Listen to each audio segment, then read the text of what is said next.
Hi friends, welcome to our channel Kalam Times Achievers. நம்ம இன்னைக்கு இந்த வீடியோவில் என்ன பார்க்க போகிறோம் அப்படின்னா நம்ம வந்து டிஎன்பிஎஸ்சிக்கு குரூப் 1, குரூப் 2, குரூப் 4 மூணு இதுக்குமான கிளாஸஸ் வந்து ஃப்ரீ கிளாஸஸ் ஜிஎஸ் லெசன்ஸ்க்கு வந்து ஸ்டார்ட் பண்ணியிருக்கோம். நம்ம வீடியோஸ் போட படிச்சுட்டு நோட்ஸ் எடுத்துகிட்டே வாங்க அப்படின்னு சொல்லியிருக்கோம். ஸோ இது வரைக்கும் 4 கிளாஸ் வந்து முடிஞ்சிருக்கு. இப்போ நம்ம பார்க்க போகிறது 5வது கிளாஸ். ஓகேங்களா? ஸோ நம்ம என்னென்ன சிலபஸில் முடிக்கிறோன்றதையும் சொல்லிடுறேன். சிலபஸை முடிஞ்ச வரைக்கும் வந்து பிரிண்ட் அவுட் போட்டு வச்சுக்கோங்க. அப்போ தான் நீங்கள் என்ன டாபிக் முடிச்சிருக்கீங்க அப்படின்றத டிக் பண்ண ஈஸியாக இருக்கும். இது வரைக்கும் நம்ம சிந்து சமவெளி நாகரிகம் அப்படின்றத தான் முடிச்சிருக்கோம். சிந்து சமவெளி நாகரிகம்ன்றது 6ஆம் வகுப்பில் இருக்குது, 9ஆம் வகுப்பில் இருக்குது, 11ஆம் வகுப்பில் இருக்குது. இது 3க்குமான வீடியோ ஆல்ரெடி நம்ம கொடுத்தாச்சு. ப்ளஸ் இது இல்லாமல் இன்னொரு வீடியோ, மொத்தம் 4 லெசன்ஸ் வந்து இதோட கிளாஸ் வந்து கம்ப்ளீட் பண்ணியிருக்கோம். இப்போ நமக்கு சிந்து சமவெளி நாகரிகம் அப்படின்ற டாப்பிக்கை நம்ம ஜிஎஸ் லெசனில் கம்ப்ளீட் பண்ணியாச்சு. அடுத்து நம்ம எடுக்க போகிறது குப்தர்கள். ஓகேங்களா? ஸோ இதே மாதிரி ஒவ்வொரு டாப்பிக்காக நம்ம வந்து என்ன பண்ணுவோம், இங்கேருந்து ஹிஸ்ட்ரியை ஃபுல்லாக டாப் டு பாட்டம் வரைக்கும் கவர் பண்ணுவோம். ஜிஎஸ்க்கான ஃப்ரீ டெஸ்ட் பேட்சில் நம்ம ஃபஸ்ட்டு எடுத்துருக்கிறது ஹிஸ்ட்ரியை ஃபுல்லாக கம்ப்ளீட் பண்ண போகிறோம். அப்போ இன்றைக்கி நம்ம பார்க்க போகிறது என்ன அப்படின்னா குப்தர்கள் எங்கெங்கே இருக்குது அப்படின்றத நம்ம என்ன பண்ணுவோம், தெளிவாக ஒவ்வொரு வீடியோலும் இந்த லெசன்ஸில் இருக்குது, இதை நம்ம கவர் பண்ணணும் அப்படின்னு சொல்லிட்டே வந்து கவர் பண்ணுவோம். இன்றைக்கி குப்தர்கள் 6ஆம் வகுப்பில் இருக்கக்கூடிய குப்தர்களை பார்க்கலாமா? ஸோ இந்த லெசன் பேர் பார்த்தோம் அப்படின்னா பேரரசுகளின் காலம், குப்தர்களும் வர்தனர்களும் அப்படின்னு சொல்லி கொடுத்துருப்பாங்க. இதில் நமக்கு சிலபஸில் இருக்கிறது குப்தாஸ் மட்டும்தான். வர்தனாஸை ஜஸ்ட் ஒரு டைம் ரீட் பண்ணி மட்டும் வச்சுக்கோங்க. ஓகேங்களா? ஸோ வாங்க பார்க்கலாம். பேரரசுகளின் காலம் அப்படின்னா என்ன அப்படின்னா, சில அரசுகள் இருந்திருக்கும். அரசுகள்ன்றது வேறு, பேரரசுன்றது வேறு. ஓகேங்களா? ஸோ பேரரசுன்றது நல்ல பெரிய அளவிலான நல்ல ஆட்சி பகுதியை வந்து அவங்க ஆக்கிரமிச்சிருந்துருக்கிறாங்க, நல்ல ஆட்சியும் செஞ்சுருந்துருக்காங்க அப்படின்ற பொருளில் வரும். ஓகேங்களா? ஸோ கற்றல் நோக்கங்கள் கொடுத்துருப்பாங்க, நமக்கு இது தேவையில்லை. ஓகேங்களா? ஸோ நமக்கு என்ன தேவையோ அதை மட்டும் பார்த்துட்டு நம்ம எக்ஸாம்ஸ்க்கு என்னென்ன தேவையோ அதை மட்டும் ஃபோக்கஸ் பண்ணலாம். வாங்க பார்க்கலாம். அறிமுகம். கிபி 3ஆம் நூற்றாண்டின் இறுதியில் வடபகுதியில் குசானர்களும், அதாவது இப்போ நம்ம எடுத்துக்காட்டு ஒரு இது சொல்கிறேன் பாருங்களேன். இப்போ இதுதான் நம்மளோட இந்தியான்னு வச்சுக்கோங்க. இந்தியா வச்சு நான் உங்களுக்கு புரியணுன்றதுக்காக சொல்கிறேன். இப்போ இதுதான் நம்ம இந்தியா மேப். என்ன மேம் இப்படி இருக்குன்னு கேட்டாதீங்க, ஜஸ்ட் வச்சுமா. ஓகேங்களா? இது இப்படி பாதியை பிரிக்கிறோம் அப்படின்னா இந்த வட இந்தியாவில் குஷானர்கள் இருந்திருக்காங்க. ஓகேங்களா? ஸோ தெற்கு யார் இருந்திருக்காங்க அப்படின்னா சாதவாகனர்கள் இருந்திருக்காங்க. ஓகேங்களா? ஸோ இவங்க 2 பேரும் நல்ல பேரரசுகள், நல்ல வலிமை வாய்ந்த நிலையில் இருந்திருந்தாங்க. ஆனால் கொஞ்சம் கொஞ்சமாக போக போக அவங்களுடைய வலிமை வந்து கொஞ்சம் கொஞ்சமாக சரிய தொடங்கியிருக்கு. ஓகேங்களா? ஸோ எந்த டைமில் அப்படின்னா கிபி 3ஆம் நூற்றாண்டுள்ள இறுதியில். ஓகேங்களா? அப்போ யார் இருந்திருக்காங்க வடக்க அப்படின்னா குஷானர்கள், தெற்கு யார் இருந்திருக்காங்கன்னா சாதவாகனர்கள். ஓகேங்களா? ஸோ இது ரொம்ப முக்கியமானது. அடுத்தது பார்த்தோம் அப்படின்னா அப்போ ஒரு இது வந்து பேரரசு கொஞ்சம் கொஞ்சமாக வந்து வீழ்ச்சி அடையுது அப்படின்னா அடுத்தடுத்து இருக்கவங்க வளருவாங்களே, அடுத்தான் கொடுத்துருப்பாங்க. இச்சூழல் சந்திரகுப்தரை ஒரு அரசை உருவாக்கி தனது வம்சத்தின் ஆட்சியை நிறுவ வைத்தது. அவ்வாட்சி 200 ஆண்டுகாலம் நீடித்தது. ஸோ சந்திரகுப்தர் தான் அந்த அரசை நிறுவியிருக்காரா, உருவாக்கியிருக்காரா அப்படின்ற மாதிரி நம்மளுக்கு கொடுத்துருக்காங்க. ஸோ இது என்ன அப்படின்னா குப்தர்களில் வந்து நான் ஜஸ்ட் ஓவரால் சொல்லிடுறேன், அதுக்கப்புறம் இது கவனிங்க, அப்போ தான் புரியும். ஃபஸ்ட்டு யார் வருவா அப்படின்னா ஸ்ரீகுப்தர். ஓகேங்களா? ஸோ அவங்க மகன் யார் அப்படின்னா கடோத்கஜர்னு ஒருத்தர் வருவார். ஓகேங்களா? அதுக்கடுத்து வர்றவர் தான் முதலாம் சந்திரகுப்தர். அவர் தான் நல்ல வலிமை வாய்ந்த அரசை வந்து உருவாகிறதுக்கு ஒரு காரணமே. ஓகேங்களா? இதுக்கு முன்னாடி இருக்கவங்க 2 பேர் ஜஸ்ட் ஆட்சி மாதிரி இது மட்டும் தான் பண்ணியிருப்பாங்க. நல்ல வலிமை வாய்ந்ததுக்கு காரணம் வந்து இந்த முதலாம் சந்திரகுப்தருக்கு அடுத்து வந்தவர் யார் அப்படின்னா சமுத்திரகுப்தர். இவர் ரொம்ப புகழ் வாய்ந்தவர்னு சொல்லலாம். இதுக்கு அடுத்து வந்தவர் யார் அப்படின்னா 2ஆம் சந்திரகுப்தர் அப்படின்னு சொல்லலாம். இவரும் வந்து நல்ல புகழ் வாய்ந்தவர், நிறைய சாதனைகளை வந்து பண்ணியிருப்பார். ஓகேங்களா? ஸோ வந்து சமுத்திரகுப்தர்னால சாதிக்க முடியாதவர்களை வந்து இவங்க வந்து வென்றிருப்பாங்க 2ஆம் சந்திரகுப்தர்கள். இப்படி தான் வந்து ஒவ்வொன்றா போகும். இதுக்கு பின்னாடி பிரம்மகுப்தர் வருவாங்க, விஷ்ணுகுப்தர், ஒவ்வொன்றா வந்து நிறைய பேர் என்ன பண்ணுவோம் அப்படின்னா பார்ப்போம். குமாரகுப்தர் ஒருத்தர் வருவார், நாலந்தா பல்கலைக்கழகம் கட்டினாங்க. இந்த மாதிரி நிறைய நமக்கு என்ன பண்ணுவாங்க அப்படின்னா இதுக்கு பின்னாடி வந்து கொடுத்துருப்பாங்க. ஓகேங்களா? ஸோ இப்போ நம்ம இந்த முதலாம் சந்திரகுப்தரை இங்கே கொடுத்துருக்காங்க. ஓகேங்களா? ஸோ இவங்களுடைய ஆட்சின்னு பார்த்தோம் அப்படின்னா நமக்கு மொத்தம் வந்து 200 ஆண்டுகாலம் ஆட்சி செஞ்சுருக்காங்க. சரி வாங்க பார்க்கலாம். குப்தர்களின் வீழ்ச்சிக்கு பின்னர் அதை தொடர்ந்து 50 ஆண்டுகளில் இடைப்பட்ட பின்னர். ஓகேங்களா? ஸோ இப்போ 200 ஆட்சி காலம் வந்து 200 வருஷம் வந்து ஆட்சி பண்ணிட்டாங்க யார், குப்தாஸ். ஓகேங்களா? அடுத்து ஒரு 50 வருஷம் விட்டுட்டு 250வது வருஷம் ஆட்சிக்கு யார் வராங்க அப்படின்னு சொல்லி பார்த்தோம் அப்படின்னா வர்தன அந்த அரசை சேர்ந்த ஹர்ஷர் வந்து வராரு. அவர் ஒரு கொஞ்ச நாள் வந்து ஆட்சி பண்ணுறாரு. அதுதான் வந்து 606லேருந்து 647 வரைக்கும் அவர் ஆட்சி செஞ்சுருக்காரு. யார்? ஹர்ஷர். எங்கே ஆட்சி செஞ்சுருக்காரு? வட இந்தியாவை, தென்னிந்தியாவை கிடையாது. அப்போ முதல்ல வடக்கில் வந்து ஆட்சி செஞ்சவங்க குஷானர்கள், தெற்கில் சாதவாகனர்னு பார்த்தோம். குஷானர்கள் வீழ்ச்சி அடைஞ்சதுக்கப்புறம் குப்தர்கள் வராங்க. குப்தர்கள் வீழ்ச்சி அடைஞ்சதுக்கப்புறம் ஹர்ஷர் வராரு. ஓகேங்களா? அடுத்து பார்க்கலாம். இப்போ சான்றுகள். நம்மளோட குப்த அரசர்கள் வந்து அப்போ ஆட்சி செஞ்சுருக்காங்க அப்படின்றது நமக்கு எப்படி தெரிய வருது அப்படின்றத கொடுத்துருக்காங்க. பார்க்கலாம்.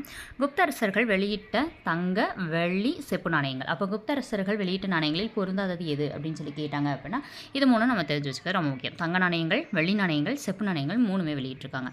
சமுத்திரகுப்தருடைய அலகாபாத் தூண் கல்வெட்டு, இது ரொம்ப ரொம்ப ரொம்ப முக்கியமான ஒரு கல்வெட்டுன்னு சொல்லலாம். ஓகேங்களா? ஸோ வந்து சமுத்திரகுப்தருடைய அலகாபாத் தூண் கல்வெட்டு எந்த குப்த அரசருடன் தொடர்புடையதுன்னு கேட்பாங்க. யார் அப்படின்னு பார்த்தோன்னா சமுத்திரகுப்தர். இது எப்படி நம்ம ஞாபகம் வச்சுக்கிறது? குழப்பிராதா? நிமிஷருங்க, சாரிங்க, இடையில கட் ஆகிடுச்சு. சரி, பார்க்கலாம். இப்போ வந்து என்ன அப்படின்னா, ஸோ நமக்கு தோணலாம் இது குழப்பிராதா, ஏன்னா நிறைய தூண் கல்வெட்டு வரும் இல்லையா, ஸோ குழப்பிராதான்னு தோணலாம். இது எப்படி நம்ம ஞாபகம் வச்சுக்கிறதுனா, சமுத்திரகுப்தர் அலகாபாத். சமுத்திரம் அப்படின்றது அவ்வளோ அழகாக இருக்குது. சமுத்திரம்ன்றது என்னது? கடல். ஓகேங்களா, கடல் வந்து பார்க்க அவ்வளோ அழகாக இருக்குது அப்படின்னு வச்சுக்கலாம். இல்லைன்னா சமுத்திரம் அப்படின்னு சொல்லிட்டு ஒரு படம் இருக்கும். ஓகேங்களா, ஸோ அருமையான படம். அந்த படத்தை வச்சு ஞாபகம் வச்சுக்கோங்க. அந்த படத்தில் அவ்வளோ அழகான கான்செப்ட்லாம் சொல்லியிருப்பாங்க அப்படின்ற மாதிரி வச்சுக்கோங்க. அடுத்தது மெக்ராலி இரும்புத்தூண் கல்வெட்டு. ஓகேங்களா, ஸோ இது வந்து சந்திரகுப்தரை பற்றி சொல்லக்கூடியது. அடுத்தது 2ஆம் சந்திரகுப்தர் வந்து உதயகிரி கல்வெட்டு, மதுராபாறை கல்வெட்டு, காஞ்சிபாறை கல்வெட்டு. இது மூணுமே வந்து 2ஆம் சந்திரகுப்தர் பற்றி. இது மூணுமே கொடுத்துட்டு இது யாருடன் தொடர்புடையதுன்ற மாதிரி கேட்பாங்க. அப்போ யாருன்னா, உதயகிரி கல்வெட்டு அப்படின்றது 2ஆம் சந்திரகுப்தருடையது. மதுராபாறை கல்வெட்டும் அதே மாதிரி தான், காஞ்சிபாறை கல்வெட்டும் அதே மாதிரி தான். அடுத்து பார்க்கலாம், ஸ்கந்தகுப்தருடைய பிடாரி தூண் கல்வெட்டு அப்படின்றது. ஸ்கந்தகுப்தர் வந்து ஹூனர்கள் நிறைய பேர்த்த வந்து எதிர்கொள்வார். அது நம்ம வந்து உள்ளே பார்ப்போம். ஓகேங்களா, ஸோ வந்து பிடாரி தூண் கல்வெட்டு யாருடையது அப்படின்னா ஸ்கந்தகுப்தர். பிடாரி அப்படின்னு சொல்லிட்டு நம்ம என்ன சொல்லுவோம்? பிசாசு அந்த மாதிரி சொல்லுவோம் இல்லையா, ஸோ அப்படி வந்தால் ஸ்கந்தர் வந்து காப்பாற்றுவார். கந்தர்னா முருகன் வந்து காப்பாற்றுவார்ன்ற வரை ஞாபகம் வச்சுக்கோங்க. இதை ஜஸ்ட் தேவை சும்மா ஞாபகம் வச்சுக்கிறதுக்கு மட்டும்தான். ஓகேங்களா, ஸோ ஞாபகம் வச்சுக்கிற பாயிண்ட் ஆஃப் வியூவில் மட்டும் பாருங்கள். ஏன்னா பிடாரி தாய் அப்படின்னு சொல்லிட்டு ஒரு தெய்வம் இருக்குது. ஸோ நிறைய பேர் நம்ம ஞாபகம் வச்சுக்கலாம். ஓகேங்களா, ஸோ நம்மளோட க்ளூ வந்து நமக்கு மறக்காமல் இருக்கிற மாதிரி வச்சுக்கோங்க. கத்வா பாறை கல்வெட்டு யாருடன் தொடர்புடையது அப்படின்னா குப்தர்களுடன் தொடர்புடையது. ஓகேங்களா, கத்துனா குத்துவேன் அப்படி வச்சுக்கோங்க. கத்து அப்படின்னா கத்வா, குத்துவேன் அப்படின்னா குப்தர் அப்படின்ற மாதிரி. ஓகேங்களா, அடுத்தது மதுபான் செப்பு பட்டயம். பஞ்சாபில் வந்து இது கிடச்சிருக்கு அப்படின்ற மாதிரி கொடுத்துருப்பாங்க. அப்போ மது குடிச்சேன்னா என்ன பண்ணுவேன்? குத்துவேன். ஓகேங்களா, அப்படின்ற மாதிரி. குத்துனா குப்தர். ஃபஸ்ட்டு எழுத்து மட்டும் தான் சேமாக இருக்கும், கூ. அதை வச்சு ஞாபகம் வச்சுக்கணும். அடுத்தது சோனாபட் செப்பு பட்டயம். அதுக்கடுத்து வந்து நாளந்தா களிமண்ணில் இருக்கக்கூடிய அந்த முத்திரை பொறிப்புகள் வந்து நமக்கு கிடச்சிருக்கு அப்படின்னு சொல்லி கொடுத்துருப்பாங்க. ஸோ சோனாபட் அப்படின்னா பட் அப்படின்னு சொல்லி நீ இங்கிலீஷில் பேசினேன், பட் நான் வந்து அப்படின்னு சொன்னோன்னா இங்கிலீஷில் பேசுகிறியா அவ்வளோதான் பார்த்துக்க அப்படின்ற மாதிரி. ஓகேங்களா, குத்துவேன் அப்படின்ற மாதிரி வச்சுக்கோங்க. என்னடா எல்லாத்துக்கும் குத்துவேன் சும்மா ஜஸ்ட் ஞாபகம் வச்சுக்கிறதுக்கு. ஏன்னா டக்குன்னு சோனாபட் பட்டயம் வந்து எந்த அரசர்களோட தொடர்புனா குப்தரசன் ஞாபகம் வரணும், அதுக்காக. அடுத்தது நாலந்தான் வந்தாலும் நம்மளுக்கு ஈஸியாக வந்துடும். ஏன்னா நாலந்தா பல்கலைக்கழகம் கட்டியது யார் அப்படின்னா குமாரகுப்தர் தான். ஸோ குப்த வம்சத்தோட தொடர்புடையது நம்ம ஈஸியாக கேஸ் பண்ணிடலாம். ஸோ அடுத்தது பார்க்கலாம், இலக்கிய சான்றுகள். இப்போ இது வரைக்கும் பார்த்தது எல்லாமே கல்வெட்டுகள், பட்டயங்கள், இது மாதிரி. இதுக்கப்புறம் இருக்கிறது எல்லாமே புக்ஸ். அவங்கள பற்றி நிறைய புக்ஸ் இருக்குது. அது என்னென்னு பார்க்கலாம். விஷ்ணு, மத்சய, வாயு, பாகவத புராணங்கள், நாரதருடைய நீதி சாஸ்திரம். இதில் எல்லாத்துலேயுமே குப்தர்களுடைய குறிப்புகள் இருக்குது. ஸோ வந்து இதில் நம்ம மெயினாக நோட் பண்ண வேண்டியது இது. ஏன்னா இது எல்லாமே மொத்தம் புராணங்கள் மட்டும்தான். அது ஆசிரியர்கள் நமக்கு கொடுக்கப்படலை. ஸோ ஆனால் அடுத்ததில் ஆசிரியர்கள் கொடுத்துருக்குறாங்க. என்னது? நாரதரின் நீதி சாஸ்திரம். ஓகேங்களா, ஒரு இடத்துல நீதி இருக்குது. நாரதர் என்ன பண்ணுவார்? இங்கே இருக்கிறத அங்கேயும், அங்கே இருக்கிறத இங்கேயும் சொல்லுவாங்க. ஓகேங்களா, நாரதர் கழகம் நன்மையில் முடியும்னு சொல்லுவாங்க இல்லையா, ஸோ அது மாதிரி. அப்போ அவர் வந்து நீதி வாங்கி கொடுத்து வருவார் அப்படின்ற மாதிரி. ஓகேங்களா, ஸோ இந்த மாதிரி ஞாபகம் வச்சுக்கோங்க. அடுத்தது விசாகதத்தருடைய தேவி சந்திரகுப்தம், அதுக்கப்புறம் முத்ரா ராட்சசம், அப்புறம் பாணருடைய ஹர்ஷசரிதம். ஸோ விசாகதத்தருடைய நூல்னு பார்த்தோன்னா தேவி சந்திரகுப்தமும் முத்ரா ராட்சசமும் இந்த 2 நூலுமே இது. ஓகேங்களா, ஸோ எப்படி நம்ம ஞாபகம் வச்சுக்கிறது அப்படின்னா, ஃபஸ்ட்டு வந்து தேவி அப்படின்ட்டு இல்லையா, ஸோ வீண் தான் முடியுது. ஸோ இங்கே வீண் தான் ஆரம்பிக்குது, ஓகேங்களா, விசாகதத்தர். ஓகேங்களா, ஸோ தேவி விசாகதத்தர், வீண் வருது. ஸோ ஈஸியாக ஞாபகம் வச்சுக்கலாம். அடுத்தது வந்து பார்த்தோம் அப்படின்னா முத்ரா ராட்சசம். இந்த விசாக நட்சத்திரம் இருப்பாங்க இல்லையா, அவங்களாம் ராட்சச மாதிரியே இருப்பாங்க அப்படின்ற மாதிரி சும்மா ஞாபகம் வச்சுக்கிறதுக்கு தாங்க. ஓகேங்களா, ஜஸ்ட் ஞாபகம் வச்சுக்கோங்க, அவ்வளோதான். அடுத்தது பாணருடைய ஹர்ஷ சரிதம். ஓகேங்களா, ஏன்னா இதுக்கு வேறு என்ன க்ளூன்னு தெரியல. உங்களுக்கு பெட்டர் க்ளூ தெரிஞ்சால் தாராளமாக கமெண்ட் பண்ணுங்கள். ஓகேங்களா, ஏன்னா பிகினர்ஸ்க்கு வந்து ஈஸியாக ஞாபகம் வச்சுக்க முடியாது நிறைய பேர், அதுக்காக தான் இந்த இதெல்லாம். அடுத்தது பாணருடைய நூல் எதுன்னு பார்த்தோம் அப்படின்னா ஹர்ஷ சரிதம். ஓகேங்களா, ஹர்ஷர் வேறு, ஹர்ஷ சரிதம் வேறு. ஹர்ஷர் அப்படின்றவர் வர்தன பேரரசர். ஹர்ஷ சரிதத்தை எழுதினவர் யார் அப்படின்னா பாணர். ஓகேங்களா, அடுத்தது காளிதாசன் நிறைய நாடகங்களை எழுதியிருக்காரு. அவர் ஒரு நாடக ஆசிரியர். அதுக்கு அடுத்தது 2ஆம் சந்திரகுப்தர் காலத்தில் இந்தியாவிற்கு வருகை புரிந்த சீன பௌத்த துறவி யார் அப்படின்னு பார்த்தோம் அப்படின்னா பாகியான். ஸோ பாகியான் யாருடைய காலத்தில் வந்தார்னா 2ஆம் சந்திரகுப்தர். இதில் பாருங்களேன், பாகி யான் 2ஆக பிரிக்க முடியுது இல்லையா, ஸோ 1 2 பாகி யான் அப்படின்னு 2ஆக பிரிக்க முடியுது. ஸோ 2ஆம் சந்திரகுப்தர் அப்படின்ற மாதிரி வச்சுக்கோங்க. ஓகேங்களா, இவர் யாருன்னா சீன பயணி. ஓகேங்களா, மெயினாக வந்து இவர் பௌத்த துறவி அப்படின்றது ரொம்ப முக்கியமானது. ஏன்னா பௌத்தத்தை ஆதரிச்சாங்கன்றதுக்கான ஒரு எடுத்துக்காட்டாக இதை சொல்லலாம். ஹர்ஷர் அப்படின்றவர் வந்து நிறைய நூல் எழுதியிருக்காரு. ஹர்ஷ சரிதம் எழுதினவர் வந்து பாணர். ஹர்ஷர் வந்து நிறைய நூல் எழுதியிருக்காரு. அது என்னென்னா ரத்னாவளி, நாகநந்தா, பிரியதர்ஷிகா. ஓகேங்களா, ஸோ இதனே அப்படி வச்சுக்கலாம். ஹர்ஷன்றதை ஹார்ஸ்ன்னு ஞாபகம் வச்சுக்கோங்க. ஹார்ஸ்ன்னு என்னது? குதிரை. ஓகேங்களா, ஸோ குதிரை வந்து பார்த்தோம் அப்படின்னா வழி. ஓகேங்களா, வழின்றது காற்று. எவ்வளோ காற்று அடித்தாலும் குதிரை வந்து என்ன பண்ணும்? ஃபாஸ்ட்டாக ஓடும் அப்படின்ற மாதிரி. ஓகேங்களா, ஸோ அதுக்கு அடுத்தது நாகநந்தா. ஓகேங்களா, நாகப்பாம்பு பார்த்துச்சுன்னா அப்படியே படை எடுத்துச்சு நாகப்பாம்பு அப்படின்னா ஹார்ஸ் வந்து வேகமாக அப்படியே ஓடிடும். ஐயோ அதுக்கிட்ட தப்பிச்சிடணும் அப்படின்னு. ஹார்ஸ் எவ்வளோ வேகமாக ஓடும் அந்த மாதிரி வச்சுக்கோங்க. அடுத்தது ஹார்ஸ் மேலே எனக்கு ஒரு தனி பிரியம் இருக்குப்பா அப்படின்ற மாதிரி, பிரியதர்ஷிகா அப்படின்ற மாதிரி வச்சுக்கோங்க. அடுத்தது யுவன் ஸ்வாங்குடைய சியூகி. ஸோ யுவன் ஸ்வாங் அப்படின்றவர் நிறைய இதில் வராரு. ஓகேங்களா. ஸோ வந்து இதில் குப்தரசர்லையும் வராருன்றதை நோட் பண்ணிக்கோங்க. நம்ம யுவன் ஸ்வாங் வந்து நிறைய இடத்துல வருவார், அது தனியாக பார்ப்போம். யுவன் ஸ்வாங்குடைய நூல் அப்படின்னு பார்த்தோம் அப்படின்னா சியூகி, இதில் யூன்றது வரும். ஸோ வந்து சேமாக தான் வரும், ஈஸியாக ஞாபகம் வச்சுக்கலாம். அடுத்தது குப்தா வம்சம் நிறுவப்படல். ஸோ இந்த இதை நான் ஆல்ரெடி சொல்லிட்டேன். ஓகேங்களா. ஸோ ஃபஸ்ட்டு யார் வருவாங்க அப்படின்னா ஸ்ரீகுப்தர். ஸ்ரீகுப்தருக்கு அடுத்து கடோத்கஜர். நீங்கள் வந்து நோட்டில் எழுதும்போது நோட்ஸ் எடுக்கும்போது இப்படி தான் எழுதணும். ஃபஸ்ட்டு ஸ்ரீகுப்தர், அடுத்து வரவர் கடோத்கஜர், கடோத்கஜருக்கு அடுத்து முதலாம் சந்திரகுப்தர், அடுத்து வரவர் சமுத்திரகுப்தர், அதுக்கு அடுத்து வரவர் இரண்டாம் சந்திரகுப்தர். எதுக்காக இதெல்லாம் எழுத சொல்கிறோன்னா வரிசைப்படுத்துக்கான எக்ஸாம்ஸில் கேட்குறாங்க இப்போ ரீசெண்ட் டைமில். ஓகேங்களா. ஸோ வந்து அதெல்லாம் நோட் பண்ணிக்கணும். இரண்டாம் சந்திரகுப்தருக்கு அடுத்து இதுக்கப்புறம் வந்து லாஸ்ட்டில் பேரரசராக யார் இருந்தால், லாஸ்ட் அரசராக யார் இருந்தால், எப்போ வீழ்ச்சி அடைஞ்சிச்சு, இந்த மாதிரி நோட்ஸ் வந்து ஃபுல்லாக எடுக்கணும். சரி வாங்க பார்க்கலாம். குப்த அரச வம்சத்தை நிறுவியவர் ஸ்ரீகுப்தர். அவர் தற்போதைய வங்காளம், பீகார் பகுதிகளை ஆண்டதாக கருதப்படுகிறது. அதாவது நம்மளோட இந்தியா இப்படி தான் இருக்குன்னு வச்சுக்கோங்களேன். இங்கனுக்குள்ளே இலங்கை இருக்கும், இங்கனுக்குள்ளே இருக்கும் பார்த்தியா வங்காளதேசம் இங்கே இருக்கும். ஸோ வந்து வங்காளதேசத்துக்கு இங்கிட்ட ஃபுல்லாக என்ன இருக்கும் அப்படின்னா இங்கனுக்குள்ளே ஒடிஷா இருக்கும், இப்படியே மேலே இருக்குது. ஓகேங்களா. ஸோ இங்கனுக்குள்ளே பீகார் இந்த மாதிரி இருக்கும். அப்போ அந்த பீகாரையும் வங்காளத்தையும் ஆட்சி செஞ்சவர் தான் யாருன்னு பார்த்தோன்னா இந்த ஸ்ரீகுப்தர் அவர்கள். ஓகேங்களா. ஸோ நாணயங்களின் முதலாக இடம்பெற்ற குப்த அரசரின் வடிவம் இவருடையது. ஸோ நல்லா பார்த்துக்கணும். அப்போ உருவம் வந்து இவரோடது ஃபஸ்ட்டு இடம்பெற்றிருக்கு. ஓகேங்களா. இவரோடது மெயினாக வந்து வடிவம், இவரோட வடிவம் வந்து அங்கே இடம்பெற்றிருக்குன்றது ரொம்ப முக்கியம். அடுத்தது பார்க்கலாம். இவருக்கு பின் இவருடைய மகன் கடோத்கஜர் வந்து அரச பதவி ஏற்றார். கல்வெட்டுகளில் இவர்கள் இருவரும் மகாராஜா என குறிப்பிடப்பட்டனர். மகாராஜா அப்படின்னு சொல்லி குறிப்பிடப்பட்டவர்கள் யார் யார் அப்படின்னு கேட்டாங்கன்னா ஸ்ரீகுப்தரும் மற்றும் அவருடைய மகன் கடோத்கஜரும். அடுத்தது பார்க்கலாம். முதலாம் சந்திரகுப்தர். முதலாம் சந்திரகுப்தருடைய ஆட்சி காலம் அப்படின்னு சொல்லி பார்த்தோன்னா 319 335. ஓகேங்களா. ஸோ இப்போது அங்கே போயிருங்களேன், ஹர்ஷர் வந்து 600 கிட்ட வருவார், இவங்க வந்து 300 கிட்டேயே வந்துட்டாங்க. ஓகேங்களா.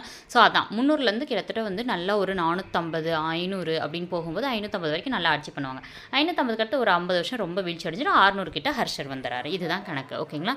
ஸோ முதலாம் சந்திரகுப்தருடைய காலம் அப்படின்னு பார்த்தோன்னா 319. முதலாம் 3க்கு 3 தான் வரும். அப்போ ஈஸியாக வச்சுக்கோங்க 319. ஓகேங்களா. ஸோ 335 வரைக்கும் இவர் வந்து ஆட்சி செஞ்சுருக்காரு.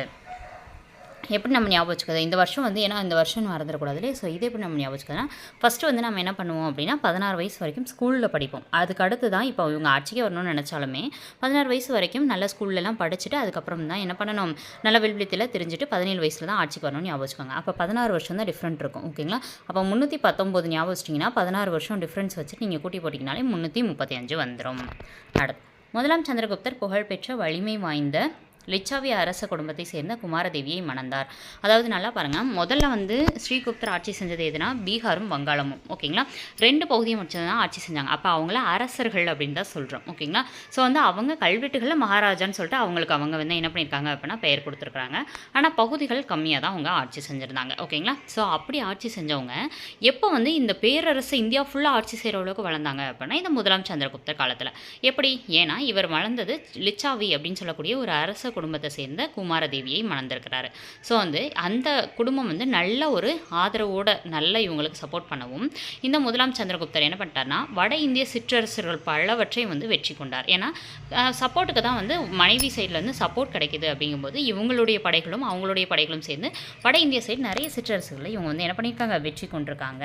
ப்ளஸ் அதுக்கப்புறம் என்னாவது வட இந்தியாவில் நிறைய சிற்றரசுகளை வெற்றி கொண்டும்போது நிறைய இது நான் தனக்கு கீழே இருக்கும்போது தான் ஒரு பேரரசர் அப்படின்னு சொல்லிட்டு முடியரசாக அவருக்கு அவர் முடிசூட்டி கொண்டார்.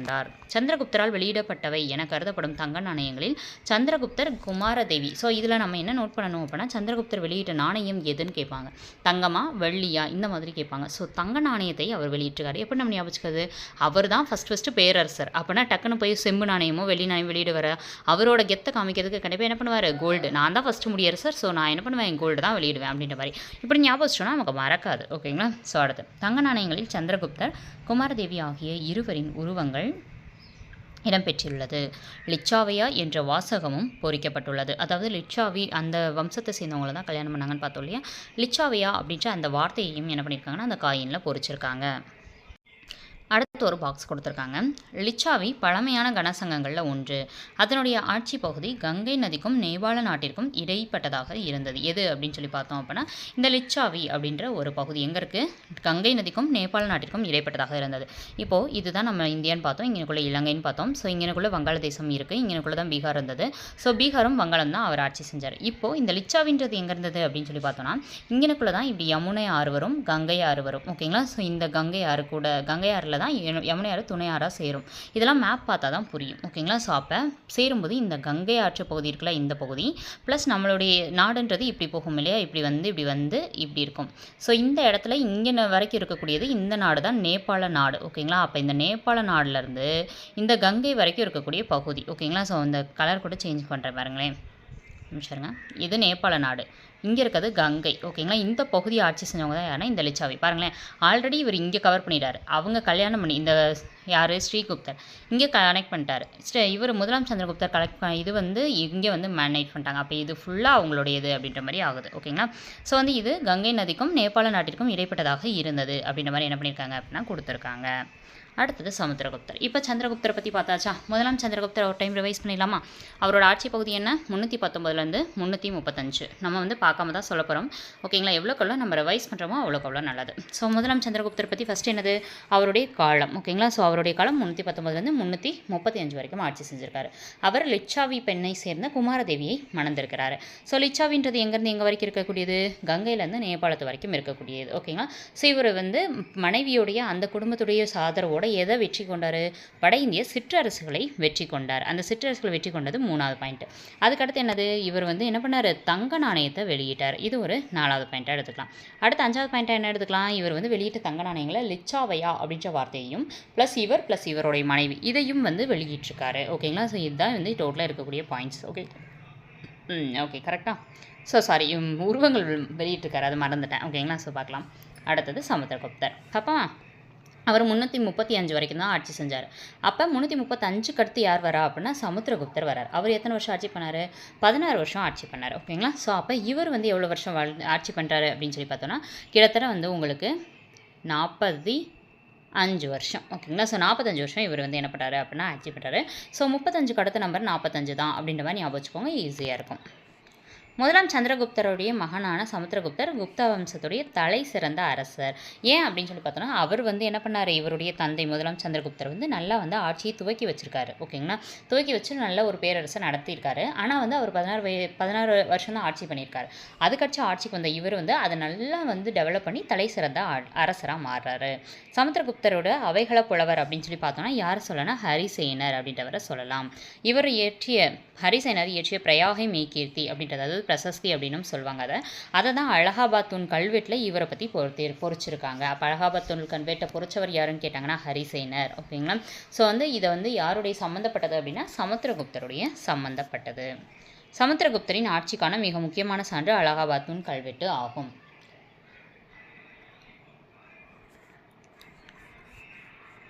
ஓகே, இப்போ பாருங்கள், இதுதான் அலகாபாத் தூண் கல்வெட்டு. இதில் இந்த லைனில் தான் என்ன பண்ணியிருக்காங்க அப்படின்னா பொறிச்சு வச்சுருக்காங்க. அடுத்தது பிரசஸ்தி மெய்கீர்த்தி. பிரசஸ்தினா என்ன? மெய்கீர்த்தினா என்ன? பிரசஸ்தி அப்படின்றது ஒரு சமஸ்கிருத சொல். இதை கூட கேட்பாங்க. ஓகேங்களா? இது எந்த மொழி சொல் அப்படின்னு கேட்பாங்க. சமஸ்கிருத சொல். ஓகேங்களா? இதை எப்படி நம்ம ஞாபகம் வச்சுக்கிறது அப்படின்னா பிரசஸ்தி அப்படின்னா சஸ்தி அப்படின்றத சஷ்டின்னு ஞாபகம் வச்சுக்காங்க. ஓகேங்களா? ஏன்னா சஷ்டி விரதம் நிறைய பேருக்கு தெரியும், நிறைய பேர் சஷ்டி விரதம் இருப்பாங்க. ஸோ அந்த சஷ்டி விரதம் ஞாபகம் வச்சுக்கோங்க. அப்போ சஷ்டி விரதத்தில் எல்லாமே சமம் தான். சமம்னா சமஸ்கிருதம் அப்படின்ற மாதிரி ஞாபகம் வச்சுக்கோங்க. ஓகேங்களா? ஸோ அடுத்தது பார்க்கலாம். அதன் பொருள் ஒருவரை பாராட்டி புகழ்வது. எதனோட பொருள்? இந்த பிரசஸ்தி அப்படின்னா ஒருவரை பாராட்டி புகழ்வது அப்படின்றது பொருள். அவைகள புலவர்கள் அரசர்களை புகழ்ந்து பாடி அவர்தம் சாதனைகளை பட்டியலிட்டனர். இவை பின்னர் மக்கள் படித்து தெரிந்து கொள்வதற்காக தூண்களில் பொருத்தப்பட்டது. ஸோ பொறிக்கப்பட்டது, அதுக்கு பேர் தான் பிரசஸ்தி. அடுத்தது பார்க்கலாம். குப்த அரச வம்சம் ஒருங்கிணைக்கப்படல். அதாவது இதுக்கு முன்னாடி சின்ன சின்ன ஆட்சி பண்ணாங்க. அடுத்து முதலாம் சந்திரகுப்தர் நல்ல பெரிய ஆட்சி இது பண்ணாங்க. ஆனால் ஒருங்கிணைக்கிறது அப்படின்ற ஒரு பகுதி ரொம்ப முக்கியம். சமுத்திரகுப்தர் ஒரு மகத்தான போர் தளபதி. போர் தளபதினா வேறு எதுவும் இல்லை, நல்ல ஒரு திறமையாக ஒரு போரை வழிவகுத்து கொண்டு போகிறவங்க. ஓகேங்களா? அவர் பேரரசரானவுடன் நாடு முழுவதும் படையெடுத்து சென்றார்.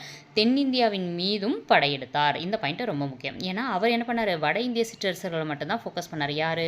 இவருடைய தந்தையான முதலாம் சந்திரகுப்தர். இவர் என்ன பண்ணியிருக்காரு? தென்னிந்தியாவுக்கும் வந்திருக்காரு. ஏன்னா வட இந்தியாவை தான் அவங்க அப்பா வென்றுட்டாரே. ஸோ வட இந்தியான்றது ஆல்ரெடி இவங்களுக்கு கீழே தான் இருக்குது. அப்போ தென்னிந்தியா மேலே படையெடுத்து வரார் அவர். தென்னிந்தியாவில் பல்லவ நாட்டு அரசர் விஷ்ணுகோபனை சமுத்திரகுப்தர் தோற்கடித்தார். நல்லா பாருங்கள், பல்லவ நாடுன்றது நம்மளுடைய தமிழ்நாட்டில் காஞ்சிபுரம் பக்கத்தில் இருக்கக்கூடியது. ஸோ பல்லவ நாட்டு வரைக்கும் அவர் வந்து படையெடுத்து வந்திருக்காரு. அப்போ பல்லவ நாட்டோட அரசர் யார் அப்படின்னா விஷ்ணுகோபன். ஓகேங்களா. ஸோ இது எப்படி நம்ம ஞாபகம் வச்சுக்கோன்னா, என் பல்ல பற்றி பேசாத, எனக்கு கோவம் வந்துடும். ஓகேங்களா. ஸோ இந்த மாதிரி கோபம் அப்படின்னா கோபன். ஓகேங்களா. ஸோ இந்த மாதிரி ஞாபகம் வச்சுக்கலாம். அப்போ வந்து அவர் அங்கேருந்து இங்கே வரைக்கும் வந்திருக்காரு. ஓகேங்களா. அடுத்தது அனுப்பிச்சுடுங்க. வட இந்தியாவில் சமுத்திரகுப்தர் 9 அரசுகளை கைப்பற்றினார். ஏன்னா வட இந்தியாவில் சில சிற்றரசுகளை தான் அவங்க தந்தை வந்து கைப்பற்றியிருந்தார். மிச்சம் இருக்கக்கூடிய சிற்றரசுகளை இவர் கைப்பற்றியிருக்காரு. மொத்தம் எத்தனை அரசர்கள் அப்படின்னா மொத்தம் 9 அரசுகளை கைப்பற்றியிருக்காரு. தென்னிந்தியாவில் மொத்தம் எத்தனை அப்படின்னு பார்த்தோன்னா 12 அரசர்களை தனக்கு கட்டுப்பட்ட சிற்றரசுகளாகி கப்பம் கட்ட வந்து செஞ்சுருக்காரு. ஸோ இதில் நிறைய பேர் வந்து வட இந்தியாவில் 12 தென்னிந்தியாவில் 9ன்னு குழப்பிக்குவாங்க. அது குழப்பவே கூடாது. ஏன்னா வட இந்தியாவில் ஆல்ரெடி பாதியாக அவங்க தந்தை கைப்பற்றியிருந்தாங்க. மீதி இருக்கக்கூடிய 9 தான் அவர் கைப்பற்றியிருக்காரு. அதிகமாக கைப்பற்றினது தென்னிந்தியாவில் தான். ஏன்னா தென்னிந்தியா மீது அவர் தந்தை வரலை. அப்போ இவர் தான் அதிகமாக படையெடுத்திருக்காரு. ஓகேங்களா. ஸோ இந்த மாதிரி வச்சுக்கோங்க. அடுத்தது அவர்களை கப்பம் கட்ட செஞ்சுருக்காரு. கிழக்கு வங்காளம், அஸ்ஸாம், நேபாளம், பஞ்சாப் உடைய கிழக்கு பகுதி இது எல்லாமே இங்கே இருக்கக்கூடிய அரசர்கள் எல்லாரும் ப்ளஸ் ராஜஸ்தானத்தை சேர்ந்த பழங்குடியினரும் சமுத்திரகுப்தருடைய மேலாதிக்கத்தை ஏற்றுக்கொண்டாங்க. நீங்கள் என்ன சொன்னாலும் சரிங்க அப்படின்ற மாதிரி. ஏன்னா இப்போ பாருங்களேன், நம்மளோட இந்தியான்றது இதுதான் இப்படின்னு வச்சுக்கோங்களேன். ஸோ ஒரு நிமிஷங்க, கொஞ்சம் நல்லா வரல. ஓகே, இங்கே இருக்கக்கூடியது இப்படி குஜராத் வரும். பொறுமையாக வரைஞ்சோன்னா நல்லா வரையலாம். ஸோ வீடியோ ரொம்ப லென்த்தாக போயிடும் இல்லையா. ஸோ அதனால் வேண்டாம். சரி, இப்படின்னு வச்சுக்கோங்களேன். இங்கே இப்படி இருக்குது. இந்த இதில் வந்து நம்ம தென்னிந்தியாவுக்கும் அவர் வந்துட்டான்னு சொல்லிட்டோம். இப்போ இங்கே வட இந்தியாவில் ஒரு ஆட்சி செஞ்சிட்டார். அப்போ இந்த வட இந்தியா தென்னிந்தியாவை விட்டுட்டு இங்கே மேற்கு இருக்கக்கூடிய இருக்குதுல ராஜஸ்தான், பஞ்சாப் அந்த பகுதியில் இருக்கக்கூடியவங்களும் ப்ளஸ் இங்கே கிழக்கில் வந்துட்டோன்னா இங்கே இருக்கக்கூடிய நேபாளம், இங்கே இருக்கக்கூடிய அஸ்ஸாம் பகுதி. ஓகேங்களா. ஸோ இந்த பகுதிகளும் என்ன பண்ணுது அப்படின்னா அவருடைய ஆட்சியை ஏற்றுக்கிறாங்க. இந்த ராஜஸ்தான் இந்த சைடில் இருக்கவங்களாம் யாருன்னா பழங்குடியினர்கள். அவர்களுமே வந்து என்ன பண்ணுறாங்க, ஏற்றுக்கிறாங்க. ஓகேங்களா. அடுத்தது சமுத்திரகுப்தர் ஒரு விஷ்ணு பக்தர். நல்லா பாருங்களேன், அவர் தோற்கடிச்சது விஷ்ணுகோபனை. ஓகேங்களா. ஸோ இது மூலமாக நம்ம கனெக்ட் பண்ணிக்கலாம். விஷ்ணுகோபனை தோற்கடிச்சிருக்காரு. இவர் ஒரு விஷ்ணு பக்தர். விஷ்ணுன்னு வந்துட்டாலே அது யாருக்கு போயிடணும், டேரெக்டாக சமுத்திரகுப்தருக்கு போயிடணும். தனது மேலாதிக்கத்தை நிலைநாட்டும் அரசரால் நடத்தப்படும் வேதகால சடங்கான குதிரையை பலியிடும் வேள்வியை சமுத்திரகுப்தர் மீண்டும் நடைமுறைப்படுத்தினார். அப்போ வந்து சமுத்திரகுப்தருக்கு முன்னாடி அது நடைமுறையில் இல்லை. கொஞ்ச நாளைக்கு முன்னாடி இருந்திருக்கு, அதை யாரோ வந்து பின்பற்றாமல் விட்டுட்டாங்க. இப்போ இவர் திருப்பியும் நடைமுறைப்படுத்தி பின்பற்றி இருக்கிறார். எதை அப்படின்னா குதிரைகளை பலியிடும் வேள்வியை. அவர் வந்து தங்க நாணயங்களை வெளியிட்டார். அவங்களுடைய தந்தையும் தங்க நாணயத்தை தான் வெளியிட்டார். இவரும் தங்க நாணயத்தை தான் வெளியிட்டிருக்காரு. அவற்றுள் ஒன்று அவர் வீணை வாசிப்பது போன்ற உருவம் பொறிக்கப்பட்டுள்ளது. ஆல்ரெடி ஸ்ரீகுப்தர் அதுக்கப்புறம் கடோத்கச்சர் 2 பேருமே அவங்க என்ன பண்ணியிருப்பாங்க, நாணயங்களை வெளியிட்டிருப்பாங்க. அதே மாதிரி அவங்களுடைய தந்தையும் நாணயங்களை லிச்சாவையன்ற பேரில் வெளியிட்டிருப்பார். இவரும் நாணயத்தை வெளியிடுறாரு, வீணை வாசிப்பது போன்ற நாணயம். அவர் மிகச்சிறந்த படையெடுப்பாளர் மட்டும் அல்ல, கவிதை பிரியரும் இசை பிரியரும் ஆவார். இதனால் இவருக்கு கவிராஜான்ற பெயரும் இருக்குது. ஸோ இவர் நல்ல ஒரு போர் தளபதியாக இருக்கார், நல்ல ஒரு படையெடுப்பாளராக இருக்கார், கவிதை பிரியராக இருக்கார், இசை பிரியராக இருக்கார், நாடுகளை வந்து நல்லா வந்து ஒருங்கிணைக்கிறார். இந்த மாதிரி பல சிறப்பு அம்சங்கள் வந்து இவருக்கு இருக்குது. ஸோ ஓகே, அடுத்தது பார்க்கலாம். இலங்கையைச் சேர்ந்த ஸ்ரீ மேகவர்மன் என்னும் பௌத்த அரசன் சமுத்திரகுப்தருடைய சமகாலத்தவர். அதாவது ஃபஸ்ட் யார், ஸ்ரீகுப்தர் ப்ளஸ் முதலாம் சந்திரகுப்தர், சமுத்திரகுப்தர், இவங்க 3 பேர் மட்டும் நாணயங்களை வெளியிட்டிருக்காங்கன்றதை மறந்துடக்கூடாது. ஓகேங்களா. அடுத்தது இலங்கையை சேர்ந்தவர் யார், ஸ்ரீ மேகவர்மன். அவர் என்ன பண்ணுறாரு, ஒரு பௌத்த அரசராக இருக்கார். அவர் சமுத்திரகுப்தருடைய சமகாலத்தவராக இருக்கார் அப்படின்றத இங்கே வந்து நமக்கு ஒரு ஜஸ்ட் ஞாபகத்துக்கு கொடுத்துருக்காங்க. இதை பண்ண ஞாபகம் வச்சுக்கிறது அப்படின்னா சமுத்திரம்னா கடல். ஓகேங்களா. கடலில் நல்லா தண்ணி வேணும் அப்படின்னா மேகம்ல என்ன பண்ணணும், மழை நிறைய பெய்யணும். கடல்லேருந்து தண்ணியை உறிஞ்சு தான் என்ன பண்ணணும், நமக்கு மழையை கொடுக்கும் இல்லையா. ஸோ அதை வச்சு ஞாபகம் வச்சுக்கலாம். இலங்கைன்றது ஒரு தீவு, 4 பக்கமே வந்து தண்ணி இருக்கும். ஓகேங்களா. நடுவில் தான் அந்த இலங்கை தீவு இருக்கும். ஸோ வந்து நல்ல மழை வந்து மேகம் வந்து மழையை கொடுத்து தான் நல்ல தீவு மாதிரி வச்சுக்கா. அப்போ மேகம் அப்படின்றது மேகவர்மன் ஞாபகம் வச்சுக்கோங்க. அடுத்தது 4 பக்கம் தீவாக இருக்குன்னா 4 பக்கம் கடல் இருக்குன்னு அர்த்தம். ஸோ கடல்னா சமுத்திரம், சமுத்திரகுப்தர் அப்படின்னு வச்சுக்கோங்க. அடுத்தது 2ஆம் சந்திரகுப்தர். அப்போ இது வரைக்கும் யார் பார்த்துருக்கோம், ஸ்ரீகுப்தர் பார்த்துருக்கோம், கடோத்கச்சர் பார்த்துருக்கோம், முதலாம் சந்திரகுப்தர் பார்த்தோம்.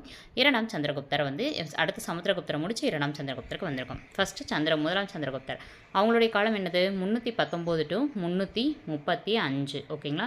ஸோ அடுத்து வந்தவர் 335 ஆட்சி செஞ்சிருப்பார். 45 வருஷம் அப்படின்னு சொல்லியிருந்தோம். ஸோ 45 வருஷம் அப்படின்னு சொல்லி பார்க்கும்போது அவர் 380 வரைக்கும் ஆட்சி செஞ்சிருக்காரு. அடுத்து 380 வந்து 415 வரைக்கும் ஆட்சி செஞ்சவர் யார் அப்படின்னா இந்த 2ஆம் சந்திரகுப்தர். சொல்லுங்க. 2ஆம் சந்திரகுப்தர் அப்படின்றவர் சமுத்திரகுப்தருடைய மகன். இவர் விக்ரமாதித்யர் எனவும் அழைக்கப்பட்டார். ஓகேங்களா. ஸோ வந்து இது ரொம்ப முக்கியமானது. விக்ரமாதித்யர் அப்படின்னு சொல்லி அழைக்கப்பட்டவர் யாருன்னு கேட்டாங்க அப்படின்னா நமக்கு 2ஆம் சந்திரகுப்தர். ஓகேங்களா. அடுத்தது அவர் சாக அரசர்களை தோற்கடித்து மேற்கு மாளவத்தையும் குஜராத்தையும் கைப்பற்றினார். சாக அரசர்களை வந்து தோற்கடிக்கவே முடியாது. இதுக்கு முன்னாடி வந்த எல்லா குப்தர்களும் ட்ரை பண்ணியிருப்பாங்க, ஆனாலும் தோற்று போயிருப்பாங்க. ஓகேங்களா, சாக அரசர்களை வெற்றி பெறவே முடியாது. ஆனால் இவங்க என்ன பண்ணியிருப்பாரு, சாக அரசர்களை வெற்றி கொண்டிருப்பார். ஸோ சாக அரசர்களை வெற்றி கொண்டவர் யார் அப்படின்னா இரண்டாம் சந்திரகுப்தர். சாக 2 எழுத்து தானே இருக்குது, அதை வச்சு ஞாபகம் வச்சுக்கோங்க. ப்ளஸ் தோற்கடிச்சு எதை கைப்பற்றிருக்காருன்னா மேற்கு மாலவத்தையும் குஜராத்தையும் ரெண்டையும் கைப்பற்றிருக்காரு. ஏன்னா இதுக்கு முன்னாடி இருந்தவங்க என்ன பண்ணுவாங்க, ராஜஸ்தானில் இருக்கக்கூடிய பழங்குடி இதெல்லாமே வந்து யார் பண்ணியிருப்பாரு, சமுத்திரகுப்தர் வந்து கண்ட்ரோல் கொண்டு வந்திருப்பார். ஓகேங்களா, ஸோ அதுக்கு கீழே இருக்கக்கூடியது ராஜஸ்தான்ன்றது வந்து இந்த மாதிரி வளைஞ்சு இந்தியா போகும். ஸோ இங்கே இருக்கக்கூடியதான் இப்படி இருக்கக்கூடியதான் குஜராத். ஸோ ராஜஸ்தானை அவங்க கைப்பற்றிட்டாங்க சமுத்திரகுப்தர். இந்த மிச்சம் இருக்கக்கூடிய இந்த பகுதியை கைப்பற்றினவர் யார் அப்படின்னு சொல்லி பார்த்தோன்னா இரண்டாம் சந்திரகுப்தர். தென்னிந்திய அரசுகளோடு அவர் வந்து நல்ல நட்புறவில் வந்து இருந்திருக்கிறாரு அப்படின்றது. ஏன்னா தென்னிந்தியான்றது ஆல்ரெடி தன்னுடைய தந்தை வந்து கைப்பற்றிய பகுதி, அங்கே நல்ல நட்பு வந்து கொண்டிருந்தார். குதுப் மினாருக்கு அருகே உள்ள இரும்பு தூண் விக்ரமாதித்யரால் உருவாக்கப்பட்டது. ஸோ வந்து இரும்பு தூண் உருவாக்கப்பட்டது யாரால் அப்படின்னா விக்ரமாதித்யர். விக்ரமாதித்யன்றது யார், இரண்டாம் சந்திரகுப்தர். ஓகேங்களா, அது எங்கே இருக்குது அப்படின்னா குதுப் மினாரில் இருக்குது. அடுத்தது இவருடைய ஆட்சியின் போது பாகியான் அப்படின்றவர் வந்து இங்கே வந்திருக்காரு. அவர் ஒரு பௌத்த அறிஞர். ஓகேங்களா, ஸோ ஏற்கனவே பௌத்தர் அப்படின்னு சொல்லி யாரை பார்த்துருப்போம் அப்படின்னா ஸ்ரீ மேகவர்மன் அவர்களை பார்த்துருப்போம். அடுத்தது பாகியான் அப்படின்றது பாகி யான் ரெண்டாக பிரிக்கலாம் ஈஸியாக. ஸோ இரண்டாம் சந்திரகுப்தர். முதலாம் சந்திரகுப்தர் கிடையாது, குழப்பிராதீங்கன்னு சொல்லியிருந்தேன். மிக சிறந்த அறிஞர்களும் புலவர்களும் எழுத்தாளர்களும் கலைஞர்களும் இவருடைய அவையை அலங்கரித்ததாக கூறப்படுகிறது. அவர்களில் ஒருவர் காளிதாசர். ஓகேங்களா, ஸோ மொத்தம் வந்து நவரத்னங்கள் வந்து இந்த இரண்டாம் சந்திரகுப்தர்களில் இருந்திருக்காங்க அவையில். ஸோ நவரத்னங்கள், அஷ்டதிக்கஜங்கள், அஷ்டபிரதான், இந்த மாதிரி நிறைய அவைகள் இருக்கும். நவரத்னங்கள்ன்றது மொத்தம் 9 அறிஞர்கள் அங்கே இருந்திருப்பாங்க. ஓகேங்களா, இதில் நவரத்னம் அப்படின்னு தான் பிரிப்போம். நவ அப்படின்னு சொல்லிட்டு தனியாக பிரிச்சுட்டு ரத்தினம் அப்படின்னு தனியாக பிரிப்போம். நவன்றது 2 எழுத்து தான். ஸோ இரண்டாம் சந்திரகுப்தன் ஞாபகம் வச்சுக்கோங்க. அந்த நவ அப்படின்றது மொத்தமாக கொடுத்துருப்பாங்க. ஸோ இதில் சின்ன சின்ன க்ளூ வச்சு நம்ம இது எல்லாத்தையும் ஞாபகம் வச்சுக்கலாம். பாருங்கள், காளிதாசர், ஹரிசேனர், அமரசிம்மர், தன்வந்திரி, காகபாணர், சங்கு, ஸோ அதுக்கப்புறம் வராகமிகிரர், வராச்சி, விட்டல்பட்டர். இப்போ எப்படி ஞாபகம் வச்சுக்கலான்னு பார்க்கலாமா? ஸோ காளிதாசரும் ஹரிசேனரும் 2 பேருமே வந்து சமஸ்கிருத புலவர் தான். ஸோ இதை நம்ம என்ன பண்ணலாம் அப்படின்னா ஈஸியாக ஞாபகம் வச்சுக்கலாம். ஏன்னா இது வெறும் சமஸ்கிருத புலவர் தான், எந்த இதில் சிறப்பு அந்த மாதிரிலாம் கொடுக்கல. அடுத்தது அமரசிம்மர். அமரசிம்மர்ன்றது அகராதியல் ஆசிரியர். ஈஸியாக ஞாபகம் வச்சுக்கலாமா? அவ்வளோதான். அடுத்தது தன்வந்திரி. ஓகேங்களா, ஸோ தானாக வந்து என்ன பண்ணணும், மருத்துவர் வந்து மருத்துவம் பார்க்கணும் அப்படின்ற மாதிரி. ஓகேங்களா, ஸோ வந்து தானாகவே வந்து என்ன பண்ணணும், மருத்துவம் பார்க்கணும். அடுத்தது காகபாணர். முதல்ல கிளி ஜோசியம் தான் பார்த்துருந்தீங்க, இப்போ காக்கா வச்சு ஜோசியம் பார்க்க ஆரம்பிச்சிங்களா அப்படின்ற மாதிரி. சோதிடர் அப்படின்னா காக்கா ஜோதிடர் அப்படின்ற மாதிரி வச்சுக்கோங்க. அடுத்தது சங்கு. சங்குன்றது கட்டடக்கலை நிபுணர். ஓகேங்களா, கட்டடத்தை ஒழுங்காக கட்டலைன்னா சங்கு தான் அப்படின்ற மாதிரி வச்சுக்கோங்க. அடுத்தது வானியல் அறிஞர். யாருன்னா வராகமிகிரர். வான்னு தான் வரும், இதுவும் ஈஸியாக ஞாபகம் வச்சுக்கலாம். அடுத்தது வராச்சி. இலக்கண ஆசிரியர் மற்றும் சமஸ்கிருத புலவர். இலக்கணம் அப்படின்னாலே நம்மளுக்கு வராதே, அதான பிரச்சனை, வராதே வரா அப்படின்றது வராச்சி. ஓகேங்களா, அடுத்தது மாய வித்தைக்காரர் யார் அப்படின்னா விட்டல் பட்டர். ஓகேங்களா, ஸோ வந்து விட்டல் அப்படின்னாலே நம்மளுக்கு வந்து என்ன பண்ணலாம், மாய வித்தைக்காரர்னு கெஸ் பண்ணிடலாம். ஏன்னா வித்தைக்காரர் விட்டல் வின்னு வரும். ஸோ ஈஸியாக கெஸ் பண்ணிடலாம். அப்போ சமஸ்கிருத புலவர் யார் அப்படின்னா மோஸ்ட்லி இவங்க எல்லாமே சமஸ்கிருத புலவராக தான் இருப்பாங்க. ஏன்னா சமஸ்கிருதம் அப்படின்றத அந்த இடத்துல நிலவிட்டு இருந்தது. ஓகேங்களா, அவங்க ஆட்சி செய்த பகுதிகளில். அடுத்தது இரண்டாம் சந்திரகுப்தருடைய பட்ட பெயர்கள். ஒவ்வொருத்தருக்கும் ஒவ்வொரு பெயர்கள் இருக்கும். இப்போ சமுத்திரகுப்தர் அப்படின்றதுக்காலங்கள அவங்களுக்கு கவிராஜான்னு பெயர் பார்த்தோம் இல்லையா, ஸோ அது மாதிரி பார்க்கலாம். இவருடைய பட்டப்பெயர்கள் என்னென்னா விக்ரமாதித்யர், நரேந்திர சந்திரர், சிம்மச்சந்திரர், நரேந்திர சிம்மர், விக்ரம தேவராஜ், தேவகுப்தர், தேவஸ்ரீ. இதில் பாருங்களேன், ஒரே வார்த்தை தான் திருப்பி வரும். தேவராஜர், தேவகுப்தர், தேவஸ்ரீ. தேவன் வந்தாலே கண்டிப்பாக என்னது, இரண்டாம் சந்திரகுப்தர் தான். அதே மாதிரி தான் சந்திரர் சிம்மர்னு வந்தாலும் இது பாருங்களேன், நரேந்திர சந்திரர், சிம்மச்சந்திரர், நரேந்திர சிம்மர். சிம்மர், சந்திரர், நரேந்திர இது எல்லாமே இவரை குறிக்கக்கூடியதாக தான் இருக்குது. இரண்டாம் சந்திரகுப்தரை தொடர்ந்து அவருடைய மகன் முதலாம் குமாரகுப்தர் அரியணை ஏறினார். அவரை நாலந்த பல்கலைக்கழகத்தை உருவாக்கியவர்.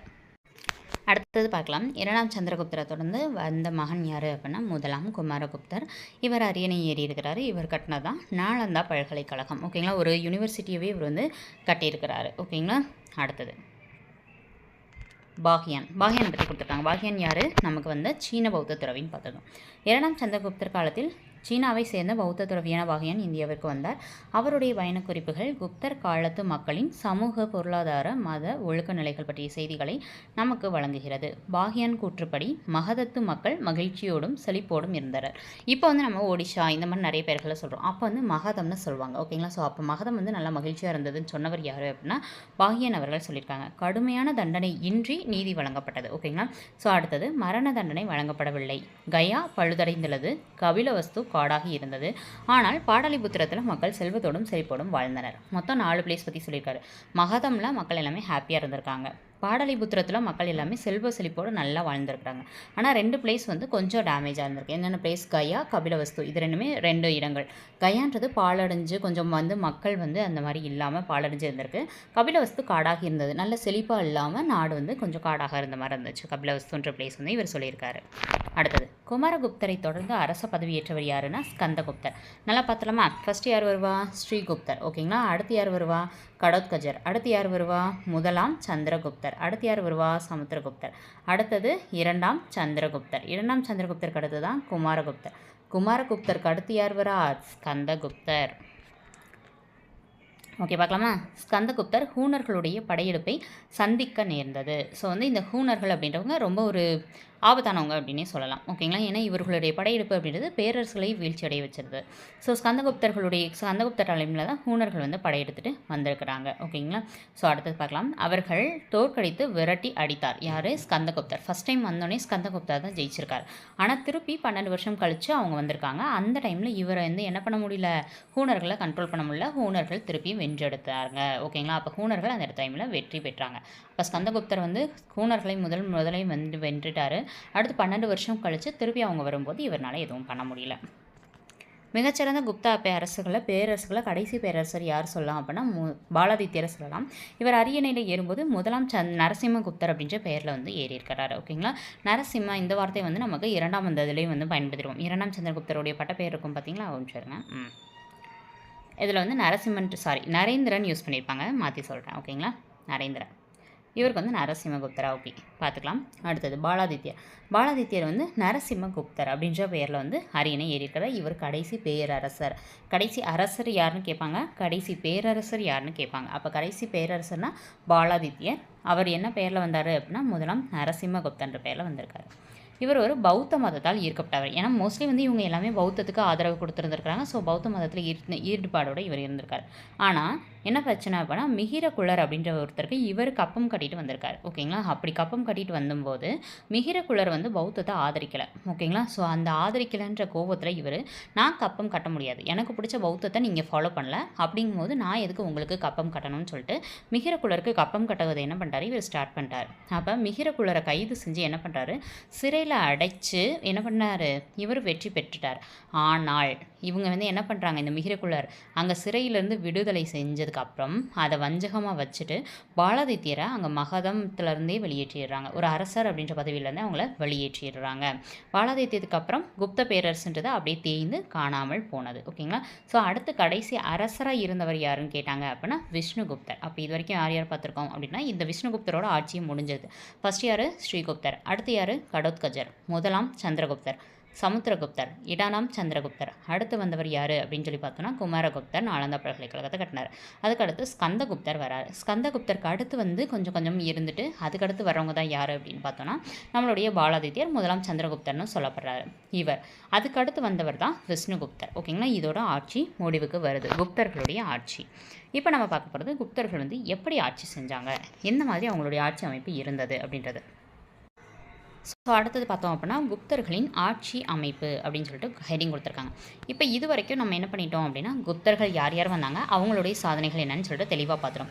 இவங்க எப்படியெல்லாம் ஆட்சி பண்ணாங்க, இவங்களுடைய ஆட்சி காலத்தில் இலக்கியங்கள் வளர்ந்ததா, யாருடைய ஆட்சி காலத்தில் இலக்கியம் அதிகமாக வளர்ந்தது, இந்த மாதிரியான தெளிவான டீட்டெயில்ஸ் எல்லாமே நம்ம பார்ட் 2 வீடியோவில் பார்க்கலாம். ஓகேங்களா. ஸோ இது வரைக்கும் நான் கொடுத்தது எல்லாமே நோட்ஸ் எடுக்கிற மாதிரி தான் வீடியோஸை வந்து என்ன பண்ணுவேன் அப்படின்னா பார்ட்டாக பிரித்து கொடுப்பேன். ஏன்னா நீங்கள் வந்து ஃபஸ்ட் வீடியோ பார்த்துட்டு நோட்ஸ் எடுத்ததுக்கப்புறம் கீழே நீங்கள் இந்த வீடியோ முடிச்சிட்டிங்கன்னா டன் அப்படின்னு சொல்லிட்டு கமெண்ட் பண்ணதுக்கப்புறம் நம்ம வந்து அடுத்த வீடியோ உங்களுக்கு ஷேர் பண்ணுவோம். ஓகேங்களா. ஸோ அதுக்கு அடுத்த கிளாஸை நீங்கள் அப்படியே கன்டினியூ பண்ணிக்கலாம். ஓகேங்களா. நம்ம கிளாஸ் கரெக்டாக போட்டுகிட்டே இருக்கோம். நம்மளோட பிளேலிஸ்ட்டில் குரூப் 2 குரூப் 4 கிளாஸ்னு இருக்கும்.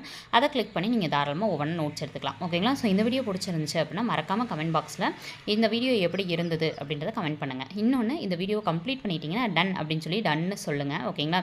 ஸோ டன் அப்படின்னு சொல்லிட்டு நீங்கள் கீழே கமெண்ட் பாக்ஸில் கமெண்ட் பண்ணிட்டீங்கன்னா அடுத்த வீடியோஸ் வந்து உங்களுக்கு ஷேர் பண்ணிடுவோம். அடுத்த வீடியோஸை நம்ம என்ன பண்ணுவோம் உங்களுக்கு வீடியோவாக போட ஆரம்பிச்சிடும். நீங்கள் எவ்வளோ முடிச்சுட்டே கரெக்டாக டக்குன்னு முடிச்சுட்டு வரீங்களோ அடுத்தடுத்த வீடியோஸ் நம்ம அவ்வளோ ஈஸியாக ரிலீஸ் பண்ணிகிட்டே வரும். ஓகேங்களா. ஸோ நம்ம சேனலை சப்ஸ்கிரைப் பண்ணிவிட்டு பக்கத்தில் இருக்க பெல் ஐக்கனை கிளிக் பண்ணி வச்சுட்டு வீடியோ லைக் பண்ணிவிட்டு தொடர்ந்து ஃபாலோ பண்ணுங்கள். உங்களுக்கு வீடியோ பிடிச்சிருந்தா தாராளமாக லைக் பண்ணுங்கள். ஓகேங்களா. ஸோ பிடிக்கலனா நோ ப்ராப்ளம். ஓகேங்களா. பிடிச்சிருந்தா லைக் பண்ணுங்கள். ஓகேங்களா. நம்ம சேனலில் டெலகிராம் சேனலில் ஜாயின் பண்ணிக்கோங்க. டெலகிராம் சேனலில் தான் ஒவ்வொரு கிளாஸாக போடப்படும் உங்களுக்கு வந்து நம்ம வீடியோஸ் வந்து சென்ட் பண்ணுவோம். ஓகேங்களா. தேங்க்யூ.